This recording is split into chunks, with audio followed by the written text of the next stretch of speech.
Good morning. This is Debre Birhan from Debre Birhan in Ethiopia. I am just sending you my message from Debre Birhan University where I work at. I am a lecturer of English literature here, and I'm a community organizer outside of the university, specifically at my library, Ras Abeba Aragai Library, which is 7 years old and which has been giving public service free of charge. I sent you a message on the 9th of November 2021, just some 9 months ago.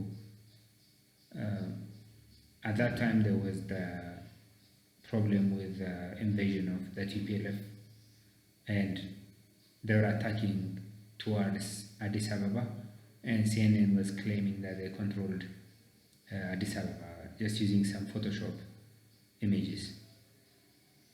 At that time I sent you a message from this very office saying that everything is under control and Debre Birhan cannot be occupied by the TPLF, because I analyzed the situation at that time and knew that they were trapped. So after all that time, the situation has changed. They were driven back to Tigray, but Amhara regional state is under continuous problems because the Raya area is, I think, under their control or under continuous attack. They are attacking Wolkite, and there is the international pressure on Ethiopia and so on. With regard to Amhara National Regional Estate, or even the zone I'm in, North Shore Zone, which is the southernmost of the region, was under attack. Minjar, a certain Kabale, was attacked by the Oromo forces. There are attacks from the Dera side. Taye was burnt down and pillaged for the 7th or 8th time.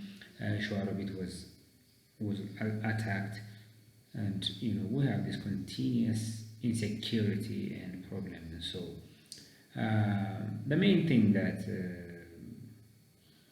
grabs my attention this week is the situation of Amharas who are living outside of the regional state, the so-called Amhara region.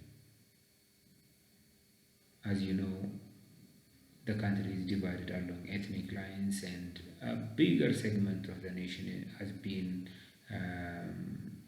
demarcated as Oromia, and that place is believed to be home for Oromos, and non-Oromos are living like second-class citizens, and that's obvious.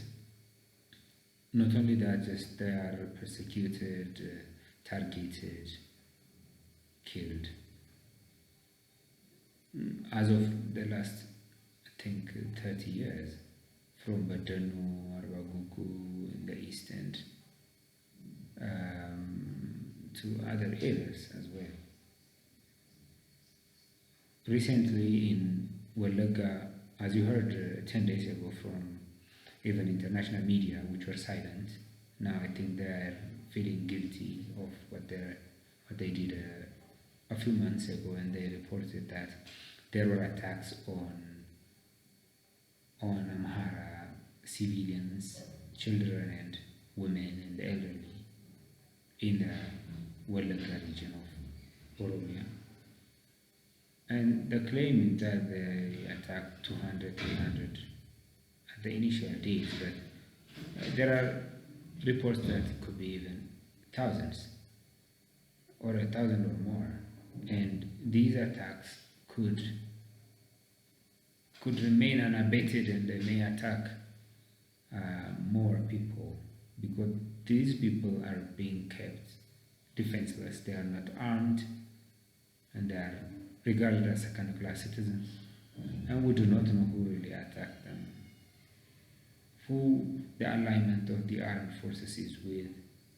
The government was quiet for a long time, and their response and support was minimal, and at times they were focusing on other day-to-day minor things than the killing of a couple of hundreds of civilians.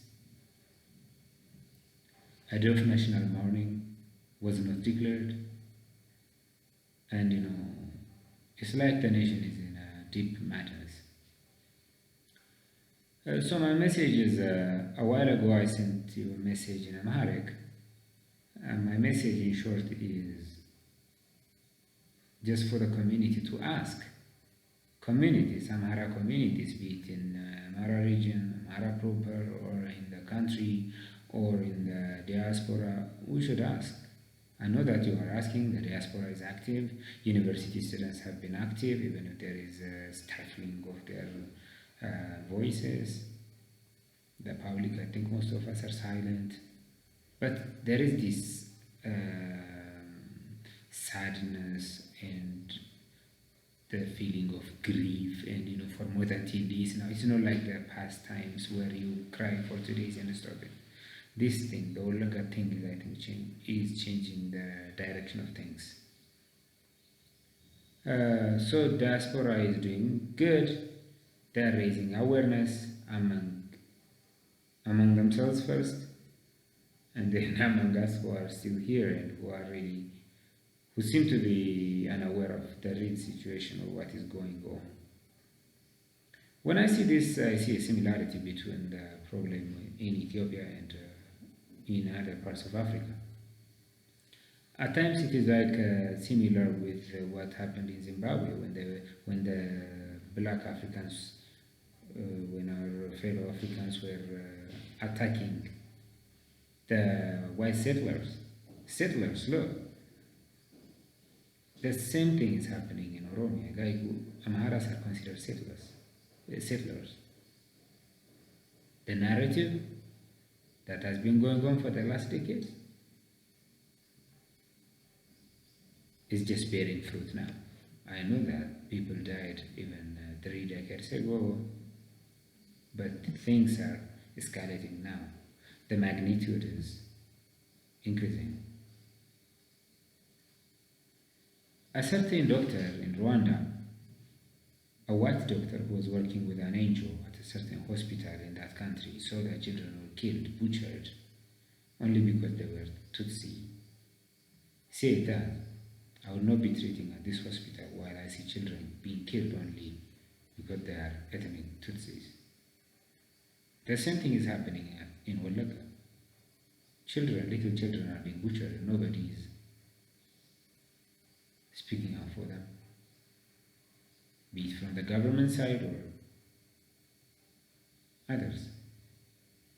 By speaking out, I mean just speaking out in real terms, asking for their rights, making sure that tomorrow it doesn't happen again.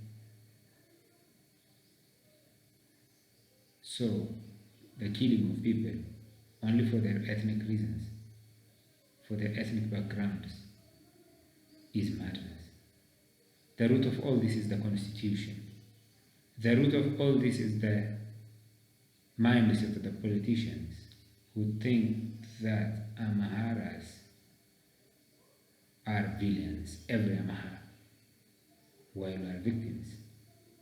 When would this stop? Would it stop? Would Ethiopians once again start living a normal life? A normal life anywhere in Ethiopia. So, who is in charge?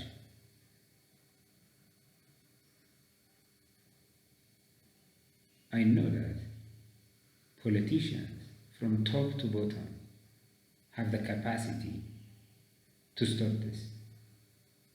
The problem is that they don't have the willingness.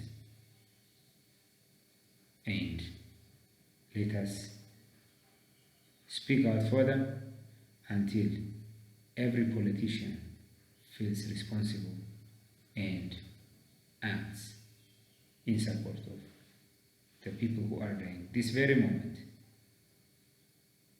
Even we are not secure.